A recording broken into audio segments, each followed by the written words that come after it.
All right, let's talk about one of the most brilliant ideas in modern technology, the blockchain.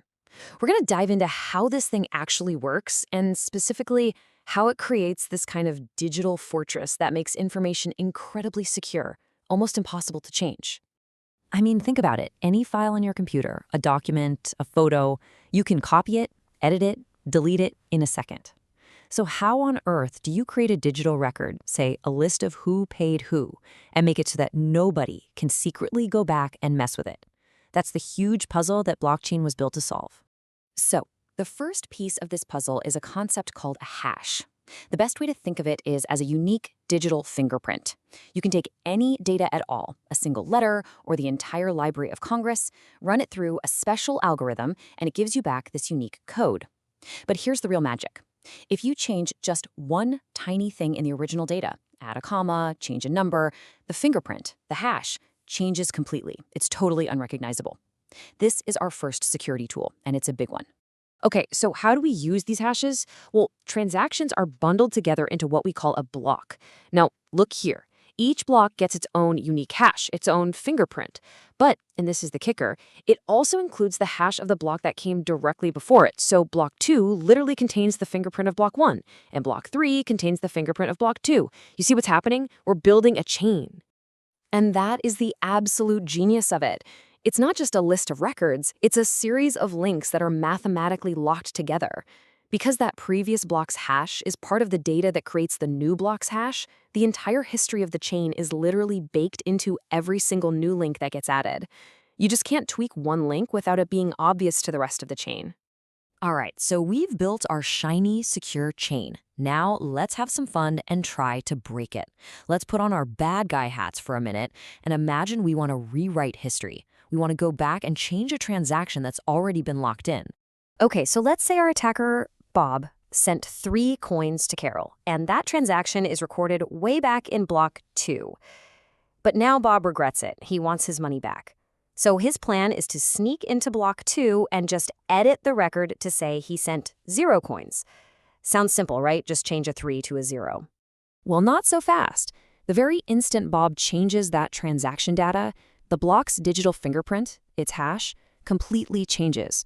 That original hash, B7D2, is gone forever. The new tampered block now has a totally different hash, X4K1. The change isn't subtle, it's a blaring mathematical alarm. And boom, this is where the chain's immune system kicks in. That one tiny change that Bob made triggers an immediate and catastrophic reaction down the entire length of the chain.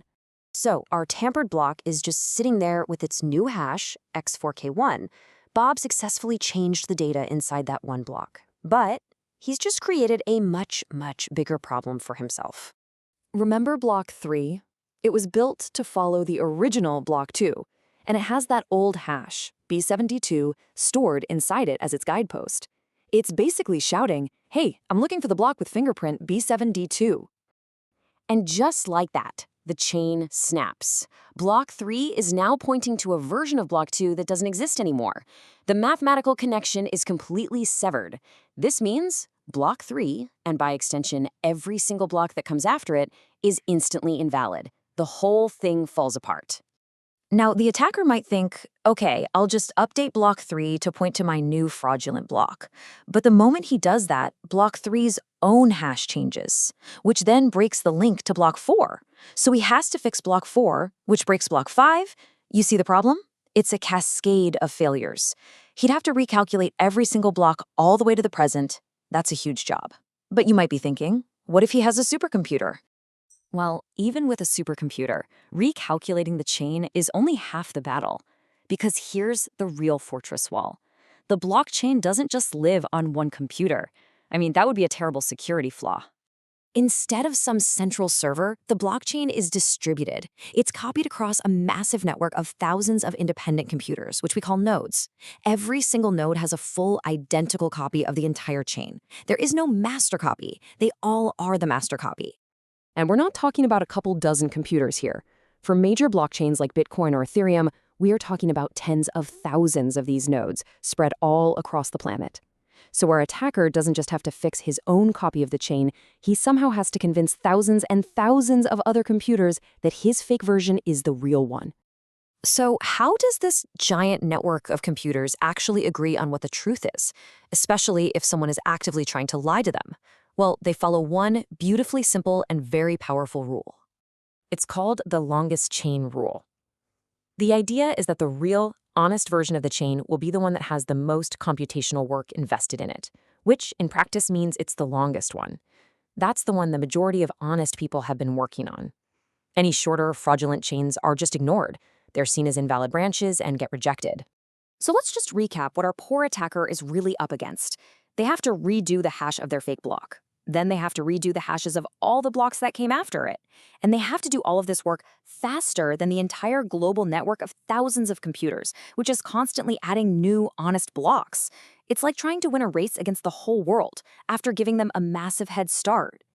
The honest chain is this moving target that's always getting longer and stronger. For an attacker to rewrite the past, they don't just have to catch up to where the network is now, they have to somehow overtake it.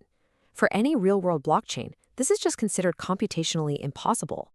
And that is the heart of it all. The security of a blockchain doesn't come from trusting a bank or a government or some company. It comes from this elegant system of interlocking math, this domino effect that instantly flags tampering, and a massively decentralized network that agrees on the truth.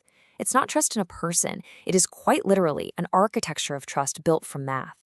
So this all leads to a really fascinating question. This technology has proven to be an incredible way to secure digital money. But if we can create an unchangeable, verifiable system of truth for financial records, what else could we use it for? Voting systems? Tracking products in a supply chain? Digital identity? The possibilities are just starting to open up.